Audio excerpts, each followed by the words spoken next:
real food. Just eat real food. Yeah. It doesn't matter what your diet is or what your macros are. Just make sure it's real food that isn't like plastic or made in a lab somewhere. You know what I mean? Yeah. Like mined from like somewhere. You know what totally. I mean? And I mean, I say that when people ask me what are you guys all about? Do you like make smoothies or something? I'm like, yeah, we do, but it's basically we call this medicine from God because they're very religious, right? So I like to just focus on that aspect and I say it's medicine from God or medicine from our Creator because it's the real original medicine that really works. I say, yeah, everything that you see here is regenerating your cells. It's giving you more energy, and it can be heal, and it also can heal many illnesses.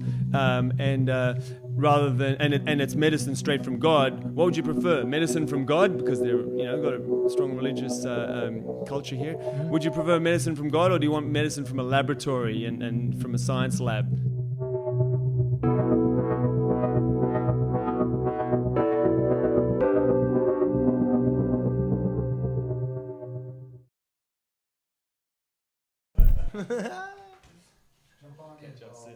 Thanks, bro. It's been an awesome party as always. Any gathering at your place? Hey, brother. How you doing, my friend? Good to see you.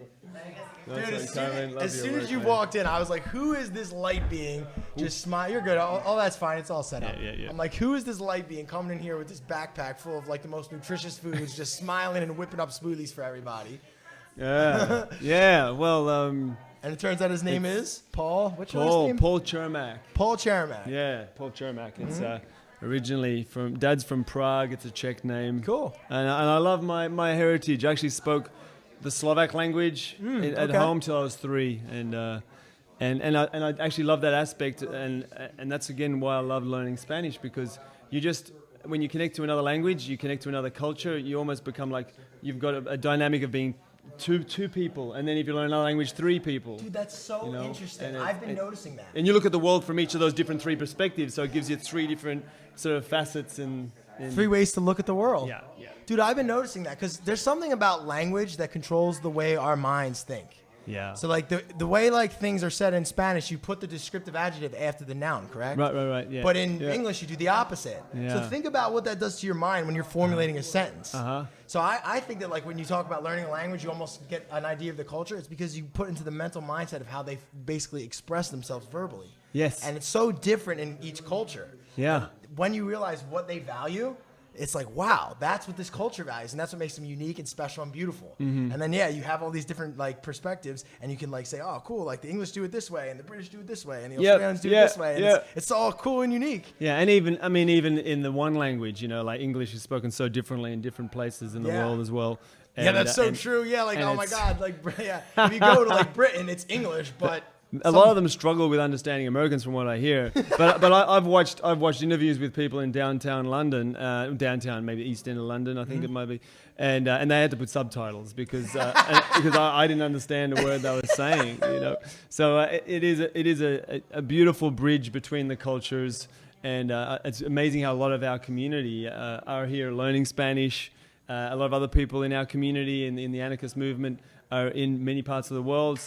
Some are people who move nomadically, which is so cool to be meeting a lot of them here, because that's what they do. They get to these gigs from all different parts of the world, and many of them are learning many different languages. So it's a great way for us to all to be connecting.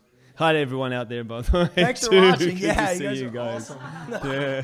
Yeah, it's great, man. I'm trying to pick up some Spanish. Victor's helping me a lot. I'm like, Victor, ¿cómo se llama taxi? ¿Cómo se llama rolling papers? Speak such amazing English, I sometimes forget you speak Spanish. I know, yeah. Just start chatting away in English. I was trying to make a joke. If Victor could teach me good enough Spanish, I wanted to play a gag on people and like constantly walk around the party with him and have him speak only English and me speak only Spanish and like fuck with people. I was just in Belize. Yeah. That'd be such a trip. You know what I mean? What were you doing down in Belize? That would mess with people's heads. Yeah, they'd be like, "What's going on here?"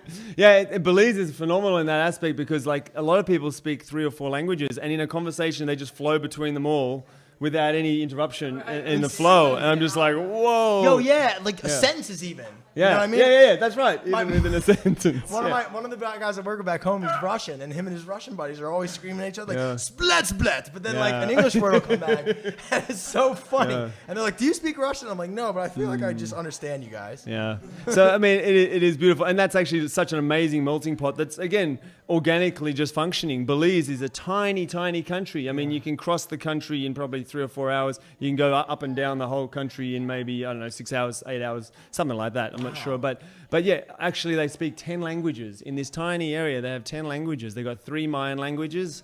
They've got Indian, Mennonite, Garifuna, Creole. English is the official language. Then you've got Spanish. And you've also got Chinese. Chinese have a huge influence. Mandarin? Yeah. Mandarin Chinese? Because the That's Chinese run all the supermarkets. The Indians run all the electrical. Yeah, what's that? Oh, yeah, beautiful influence from the, yeah. And I mean, because of the English being an ex-English colony, they only got their independence in like 1983 or something like that, Belize. Wow, yeah, that's pretty recent. From Britain. So strong influence. So it's such an amazing melting pot, and it's functioning. And Anarchy is the same. It's just like lots of people coming together with different ideas and respecting each other. I mean, it's kind of, it seems like the way it should be. It happens naturally and organically, like you said, spontaneously. Like you showed up today, and I was like, man, I could really use some fruit smoothies, but I'm kind of running low. I'm like, I don't really have a blender, and like I don't have like all the stuff I need to make perfect smoothies. And then I had some fruit. You had like every single supplement that's awesome, every herb and everything. And dude, I travel the world and drink all the best smoothies I could find. Dead up, numero uno. Oh, the bro. one you fed me this morning. Oh, amazing. Oh, man. We've just started. That's first day, man. I know, yeah. Honestly, that's bro, so kind. Beautiful, honestly, bro. if you want to vend at these events when you come out, I'm telling you, if you see this man with a fucking smoothie stand, do not pass up that chance. Well, I mean, that's the thing. It's all about multiplying ourselves out. And I mean, really what we're ultimately all about is bringing health back into our awareness, conscious awareness, because we kind of tend to eat, like, what is the basic principle and the reason why we eat food, right? Is it just because we love the taste, or are we eating it to stay alive? I mean, at the core, we're eating it because it's a basic function to stay alive. Yeah. But in the past, food was just this thing that you just picked off trees and dug from under the ground, roots and berries, nuts and seeds. And then we got a bit more advanced, or there was a bushfire and we ate some burnt animal, and then, that tastes all right, and people started eating meat as well. But I mean, we ate really natural, unprocessed foods for a long time, and that was totally natural and normal. I don't even call the food we buy in most supermarkets or most restaurants food. Actually, I'm an addict to it. I'm not perfect, and I go through phases, up and down ways. Right there with you, bro. Yeah, but I'm gonna be getting a lot now that I'm feeling grounded, because food is like an addiction, right? Like a lot of addictions, and it's an emotional thing to eat when you. It's like a mouth thing. Like it's satisfying a need. Our real need is connection, human Yes. connection. It's like any drug addiction. Our real need is human connection, and we buffer it with different things. So I know that food still is one of my influences. And now, as I get more and more connected to the anarchist community and to the communities that I'm visiting, sharing health through smoothies and other things we do through our little market stalls, and hopefully in the very near future some doing more products that will take us to a wider marketplace. We're gonna really connect with people and connect them back to real food. That's the point. Again. That's what I want to. Yeah, real food. Just eat real food. Yeah. It doesn't matter what your diet is or what your macros are. Just make sure it's real food that isn't like plastic or made in a lab somewhere. You know what I mean? Yeah. Like mined from somewhere. You know totally. what I mean? And I mean, I say that when people ask me what are you guys all about? Do you like make smoothies or something? I'm like, yeah, we do, but it's basically we call this medicine from God, because they're very religious, right? So I like to just focus on that aspect and say it's medicine from God or medicine from our Creator, because it's the real original medicine that really works. I say, everything that you see here is regenerating your cells. It's giving you more energy, and it can be heal, and it also can heal many illnesses. Rather than and it's medicine straight from God. What would you prefer? Medicine from God, because they're got a strong religious culture here. Would you prefer medicine from God, or do you want medicine from a laboratory and from a science lab made by man, and it's not actually healing you? It's just covering up the symptoms. It's just satiating your desire. To eat. It's just making you feel better in the moment, but it's not dealing with the underlying cause. So and people really resonate with it.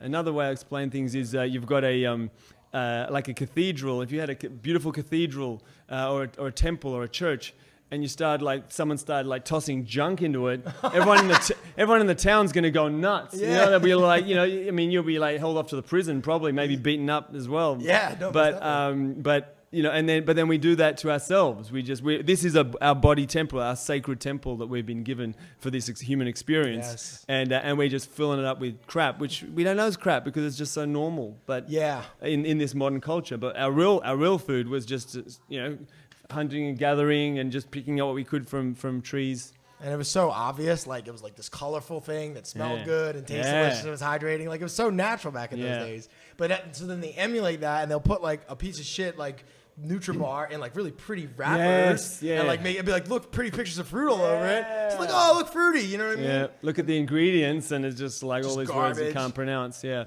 and and a lot of products have things like maltodextrin and soya flour, and even ethically something like soya flour, it's full of glyphosate. Or Roundup, so you're supporting these big companies like Monsanto that really you don't want to be supporting, or whatever Monsanto's called now. They've just been merged. They're just like, oh shit, we got to rebrand again. Oh man, they found out all this stuff about the GMOs. God damn it! So, can somebody buy us out? I'm sick of this. It's like the 15th time that's happened. It's like Prozac went from something for mental problems or emotional trauma to being used as for menstrual cramps. You know, it was like they're just relabeling. Oh, we'll use it for that as well. Yeah, just like rebadge things, and that stuff's full of lithium or something. I'm sure it's not real good. Yeah, we had a whole discussion about that. So so soy flour, and soy and soy is in nearly everything, and soy sauce even. And if it's not organically or ethically sourced, so my big thing is ethically sourced wherever possible. Often it's not that easy, but they're spraying these crops with so many chemicals, and it's damaging the farmers who do the spraying. It's damaging the villages nearby, because the overspray hits villages. Damages the soil causing deformity in babies. I mean, soy has a huge impact, and the monocultures all around the world. Like large tracts of Argentina have been destroyed by soy, and it's damaged communities. So when we're eating it, we're supporting that to some degree. So it's just nice to be aware, not beat ourselves up about it, or get depressed. Yeah, but start moving. That could be like a trap that people fall into. Then it's like every time they like have to chastise themselves. Like don't make it like that. But like just understand that like we're trying to move towards this more conscious way of living, and like little baby steps can add up after a while. Exactly, you know what I mean? And that's exactly what works. The baby steps, one by one, incremental small changes add up to huge change later down the line. Yeah, exactly. Yeah, so beautiful, dude. You have so much good joy to share. Do you live in Mexico now currently? Yeah, I've been here for 1 year. I came for the last Acapulco, so just over a year. Well, exactly a year, really. Yeah. Wow, that spot on a year. And then I lived in Cherán, Michoacán for 8 months, which was amazing. Can we talk about Cherán a little bit? Because not a lot of people know that that's actual. So for the people who say, how can anarchy work? Wouldn't society just collapse? This is about to be a case study in that exact question. Yeah. Well, I definitely will do that. And then I went and checked out Magic. I just had an opportunity, was invited by some friends who I met through Bob here, through friends here, through the network, through our tribe here in Acapulco. And then connected with an amazing guy who then gave me an opportunity to leave Cherán for the winter months, which were freezing. It goes down to 0 degrees Celsius, which is freezing point. And I love warm weather. I actually love the coast. But I've spent 3 months now around Tepoztlán, Cuernavaca. That's where we kind of refined our smoothie making little mini franchise that will be an awesome way to spread our message of freedom, anarchy, and health. Mm-hmm. We can set up these stalls anywhere. If I can set it up where I set it up in the barrios, in the suburbs, in the burbs of Cuernavaca, like this kind of not on the tourist map, that's for sure, but just a really typical town in Mexico, there's lots of potential. But I do want to just mention, personally, I'm mostly vegan. And I don't push the vegan. Yeah, right. I don't. I mean, I got invited to a lot of family homes in Cherán. It's pure meat eating there, and they're like, why? And you're always invited to dinner. Yeah. So I'll have like the caldo or the stew without the meat, but the meat's been cooked in it. So I can't say I'm technically a full vegan, and that's cool. I like to say I'm a sinning vegan. It's a very anarchist way. You can be a sinner You can be a sinner and still be a Christian. I can be a sinner and still be a vegan. I like that. Yeah, I like that. I can be a sinner and be a Catholic. So I sinned. I'm no longer a Catholic. No, okay. Yeah. I sinned and I'm no longer a vegan because it's not a cult, right? It's not a cult. Exactly. It's a guide. It's a path that you can choose to walk towards or walk along. And sometimes you might fall off the path, but you jump back on. So that's kind of. And that's with anything in life when you're trying to like abide by like any type of lifestyle or discipline. Yeah. Like I do a lot. Dogma. Yeah. And like you can't beat yourself up when you fall off the horse. You know what I mean? You just get back off the horse. You know? I just wanted to mention that because just to clarify with the health principles. But I'm totally fine with people who do choose to eat meat. Exactly. But if you do look into like what makes the human organism the healthiest, it's always plant chemistry. Yeah, that's always at the top of the list. Yeah. You know what I mean? So the idea is if you kind of just make your diet mostly, if not all of that, you're going to be doing pretty well for yourself. Yeah. No babies just got up out of the womb and then like started jumping out there and chewing up raw rabbits and stuff and going, this is delicious, Mom, Dad, like thank you. My cat, when it was a No one baby, did that. killed a mouse with his own instincts. Yes, exactly. Because it was a cat and it's a carnivore. That's but what they no do. No babies are running out there chasing after mice, trying to bite them in They'll half. hug it. If you killed it, they'll cry. Yeah. If they saw blood, they'll cry. We're not instinctively designed for that. Just there happened to be a bushfire, a forest fire, and then there's some dead, charred bodies there. And if it and is, they're like, if what's you do that? live It in the smells winter- all right. So they found some dead meat, probably that was cooked in a fire. And if you do live in a place start that's eating like, meat. Yeah, if you do live in a place that doesn't have, like, for example, people who live very far up north. Exactly. That's where a lot of meat eating came from, is like far up north. So true. You know what I mean? So like true. that was, I can understand that. If you're like if it's like winter and you like literally there's nothing, everything's dead, there's not even leaves on the tree, and you're trying to survive, that makes sense. It's so true. And a lot of those people with high meat diets still can have a very healthy life if it's unprocessed high meat. But they can have a healthy life, but they will degenerate. They will age and probably pass away, have a shorter lifespan, basically. The chemistry of animal foods is just more complex. And like when I say more complex, significantly more complex. The colors. Yeah. And it's just very difficult for the human organism to digest it. You know what I mean? I mean, listen, your body will do anything it can to keep you alive. Like you can get in car accidents. Michael knows all about that. Not recently, I hope.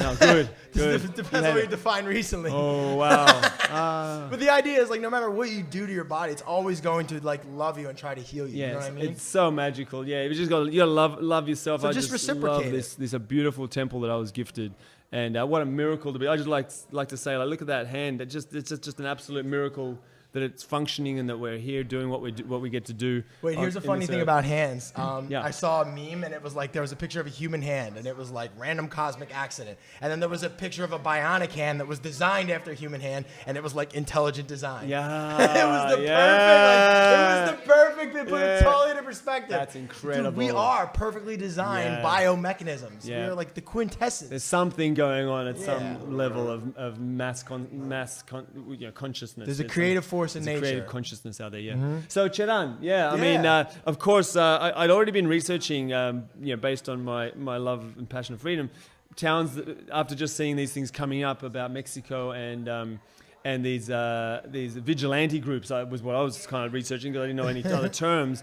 Vigilante groups, Mexico, and seeing how these towns were kind of going up against organized crime cartels and what have you, and corruption and taking over parts of towns or whole towns. I'm like, whoa, this is wild. And one of the videos showed a group, a posse, let's call it, a group of people in a Mexican town. I'm not sure where it was, but they basically got a checkpoint for cars coming through, just like police do, checkpoints for DUI or alcohol tests and what have you, drug tests these days. And they stopped a police van.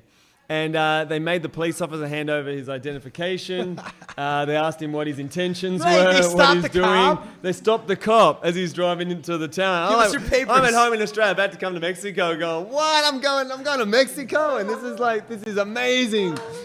And then they actually made him wait while they inspected the car and opened the car up and searched his vehicle. And the cop was just respectful and watching as he was being searched and investigated. Dude, that is the world I one day want to live in, where every city is like that. Yeah. You come in with your badge and your authority. Hold on, this is our community. So before you start fucking everything up, let's just make sure we're cool and you're not going to harm anybody. Yeah, You know what I and you mean? guys have the reputation for harming people around here, yeah. so we're going to make sure we check you out carefully before you're welcome in our town. So they were also looking inside the vehicle to make sure that they weren't like smuggling through any organized crime members. That was actually one of the reasons they mentioned. Yeah, Wow. because the police are so interlinked. I know, it's so crazy. So it was like, we're going to stop all the bad guys. Sure you are. You're going to team up with them. and then I basically didn't hear about Charan until I came to Acapulco, and then heard that there was a presentation coming up. Yeah, they did that last year. They had their big presentation. Are they coming this year, or anyone? Don't know. Okay, no, nothing's on the grapevine at the moment. Right. So yeah, and then they had a representative from Charan speak here, and I'm like, what? You know, his speech was incredibly inspiring. I had tears in my eyes, and I was just so touched. And I was like, I got to go check this place out. I'm looking for a place to live. So I headed up there straight after the conference. You went straight there? Yeah, I just basically got organized, and within a week I was in Charan. Amazing. From Acapulco, and because that's what I was looking for, somewhere to base myself where I could really feel like I'm connected to a more freedom-loving community, because Australia is so far gone. Sorry, guys. You were telling me. The reality of Australia is that statism is the thick soup, and everyone's just trying to swim in this thick stew of statism sucks. there, and it's very hard to find people that are like-minded. Damn. So why is it? Would you say it's like you were trying to tell me that it was like worse than America? Is that how you think? It is for sure. Yeah, I mean we never had a right to bear arms kind of culture. I see. They had a couple of big unfortunate mass killing sprees, and when you know the term false flag, who knows? But I've spoken to some people who had connection, personally spoken to some from one of the events, who clearly said to me that they were in close collaboration with the police, let's put it that way, in Australia. There's a lot of evidence for that shooting to go down. He was a biker involved with a mass biker shooting, and they had it all fully worked out with the cops. Wow. And he said, I wasn't a shooter in the shootout, and a couple of innocent civilians got killed in that. But after that, again, they toughened the gun laws. Yeah, it's just it's problem reaction solution 101. Yeah. So it was great to just experience Acapulco. It was absolutely incredible to be around so many like-minded people after being in complete statist freedom, non-existent freedom in Australia, with the situation. So arrived there straight away. Was treated like family. Given the keys to the castle, the guys I'd been robbed and lost my laptop and my phone, and was in a bit of a state from that. And robbed in Oaxaca on the way up here. But it was, they straight away said, oh, well, you can have the keys to our office and use our computer. Here's a computer for you to use. And I was like amazed that they trusted in me so quickly. I mean, I met them here at the event, and they sort of said, yeah, we kind of felt like you had a good vibe from meeting you down here. Because I kind of said, hey, be careful trusting people. I trusted people, and I got burnt bad. Yeah. So be careful, and, you could just give me the keys to your main office, and they were like, no, we felt pretty good about you back down there, and we think you're cool. And I was cool, I hope. I didn't put any viruses or spyware into their computer systems there. Well, that's the thing about these like sort of more tribal cultures. I feel like they speak the language of the spirit a lot more. Yeah. And so they can see if somebody has like darkness in them, and especially when somebody like you who's just beaming light everywhere. You know what I mean? It's sort of like impossible to miss. So like it's easy. Likewise. I would give you the keys to my office too, bro. Yeah, you feel that light like streaming out of you as well, man. Appreciate that. Thank you. And that's what it's about. I feel like these conferences, a bunch of people like this convene to remind us that, hey, look, maybe in our own communities we feel a little isolated, but there's all over the world there's people like us. And we really hold space for each other and lift each other up. Like I come home from an Acapulco ready to take on the world. I bet. So like that's what I love about this and AEX and what we're doing with Michael and just all of it. That's it. I mean, the connection you have with Michael, I can see it. It's just so deep and so much respect there and love. And you've come here and you've come into Mike's home and you're just making something really magical happen here through your contribution, through your time, through your passion, through your energy. And when you come into any community and do that, you immediately get accepted by a community. It's not hard for us to bond and connect and heal mistrust. It's not that hard. It's simple. It's really just going back to simple humanity. And that's kind of what happened when I arrived in Charan. They just mentioned on the first day after I'd settled in, they said, oh, we're just finishing off painting a new community health clinic that we're building with just a small group of the community in Charan, a lot of people who were at the event here in Acapulco.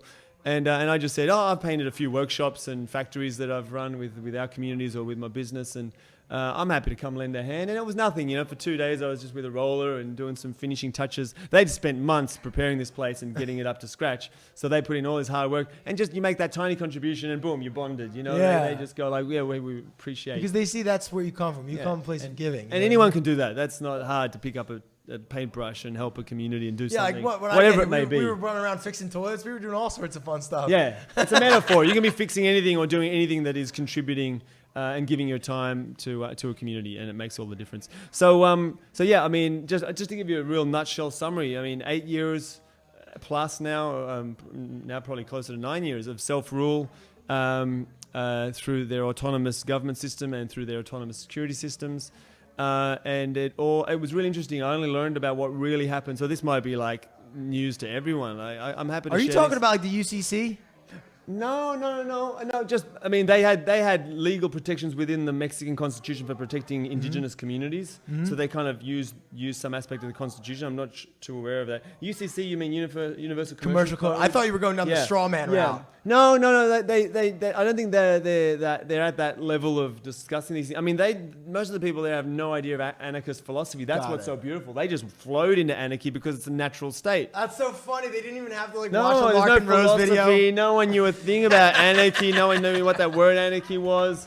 It's just like we just want to be left alone, be free to make our own decisions, voluntary decisions amongst ourselves, and move people out of our household or out of our network or community that aren't conducive to living in a peaceful, voluntary, consenting manner. Exactly. It's pretty basic, but most people can't get their head around anarchism or voluntarism. Maybe is a less loaded word. I think you just incriminated the education system by talking about how, like, if left to your own devices, cultures and societies will naturally come to this result. And thrive with each other. And I just think that's a testament to the human spirit and all the beauty that's within all of us.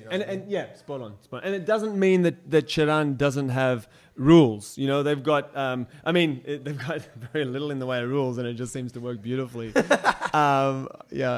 I mentioned that I don't have a driver's license because of my activism in Australia, and I refused to pay the fines, and they cancelled my license.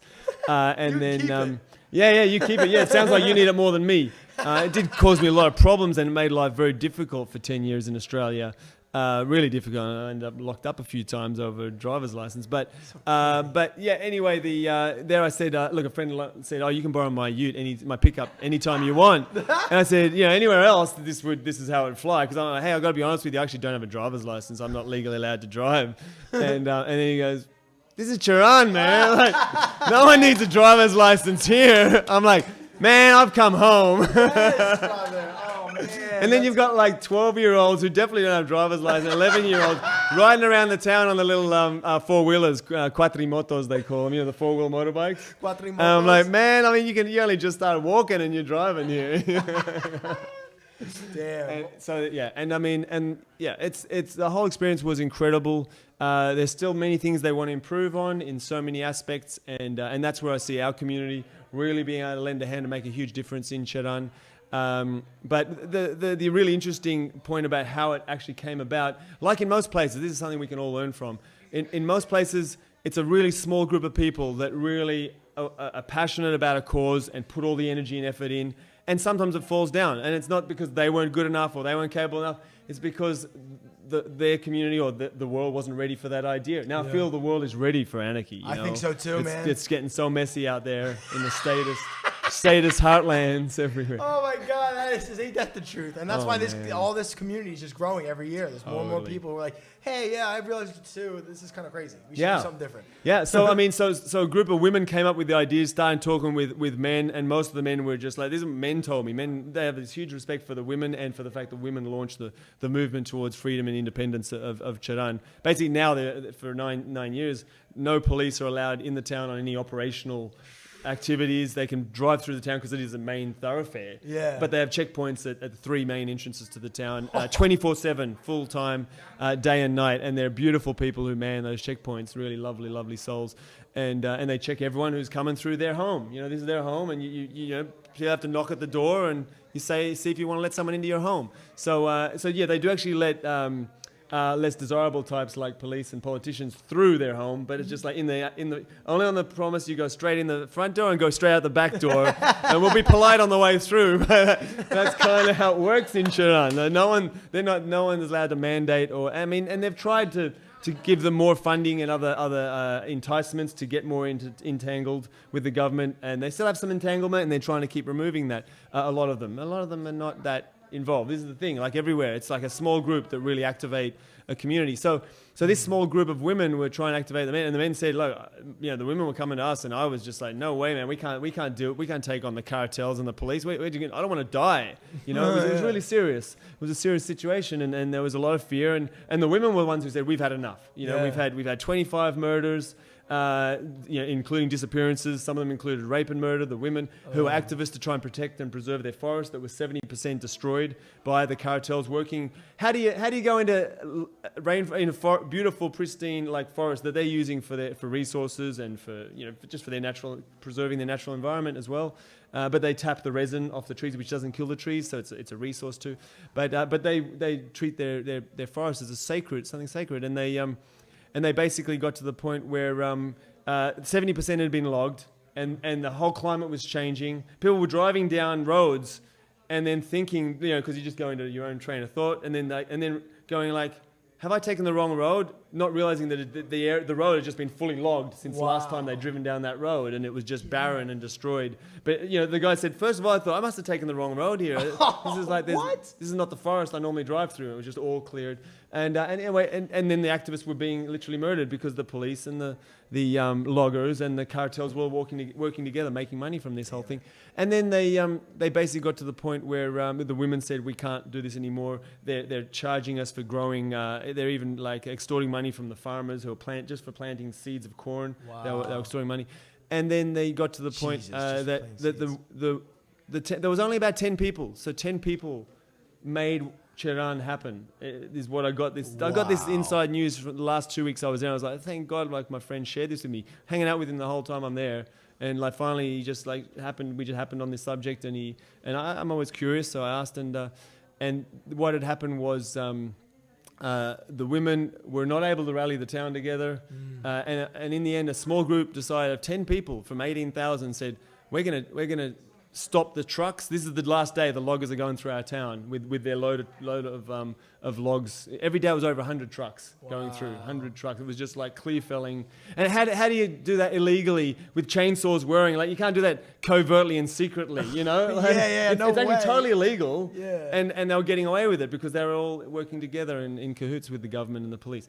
But they actually arrested, citizens arrest. So it was a group, I don't know the exact numbers, but it was around 10 mixed women and men, some men who they were able to convince, and some of the men, they wanted a bigger group, but only 10 of them ended up saying, we're committing to this. And they arrested, citizens arrest of the loggers. They basically held them up with sticks and rocks in socks. The mayor had a couple of machetes, and these people were normally armed, but in this case, maybe they weren't armed or they got the weapons off them, I'm not sure, but don't believe weapons were involved in this situation. But they had taken one of the main cartel members for the region, one of the main organizers of this organized crime operation had been taken, and then anyway, they locked them up in the church, in a chapel in one of the churches in town. It's an interesting place to be locked up. And they made that into the prison, and then when the cartels found out this had happened.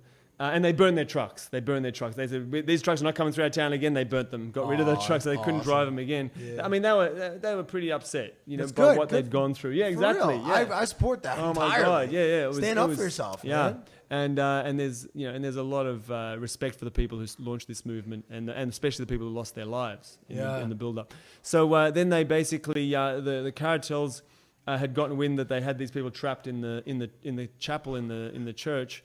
And they went down to the police station, asked the police or told the police, because who's the boss, I don't know, but they got the police uniforms on, the police guns, and went up to say, we're the police, we're here to take away the prisoners. Like, good on you for catching them or whatever, to try and save their mates.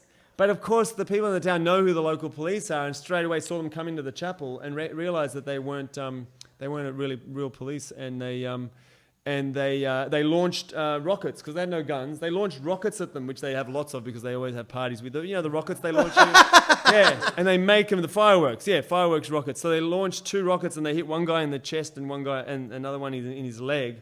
And one of them got off a shot and shot one of the gentlemen that I know in town. Got shot straight through the eye and it came out the back of his head. Oh. And it was only because of that event that the whole town rose up because of him being shot. Wow. Which I didn't know that until my last couple of weeks there. Wow. This gentleman who has the biggest smile. He's had 4 children. He survived.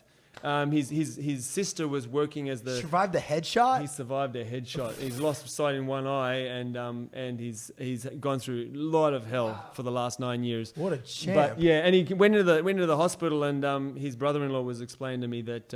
and I'd catch up with these guys every few days, you know, and he just had the biggest smile and always brought tears and emotion to my eye, like how we often complain about things and he's there with this huge smile while he's in pain, while he's got cramps and, you know, his body doesn't function properly. He can't talk anymore.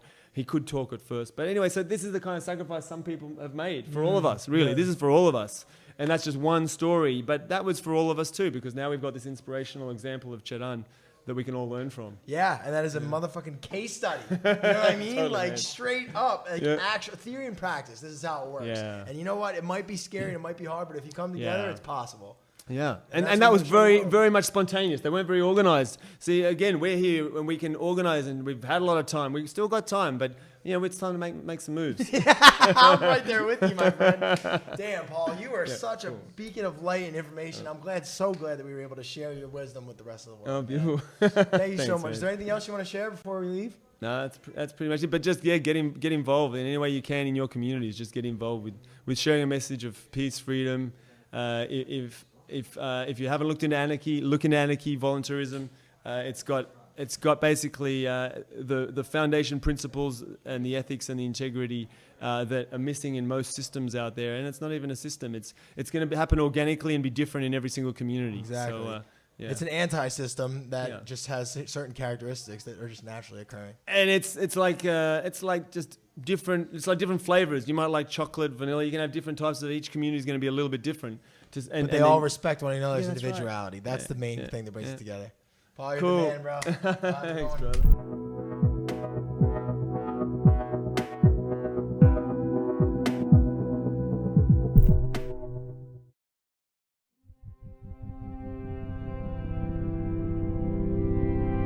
I believe that only individuals have rights, not the collective group.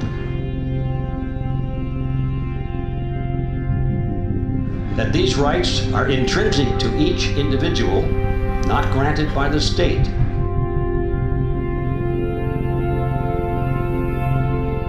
For if the state has the power to grant them, it also has the power to deny them.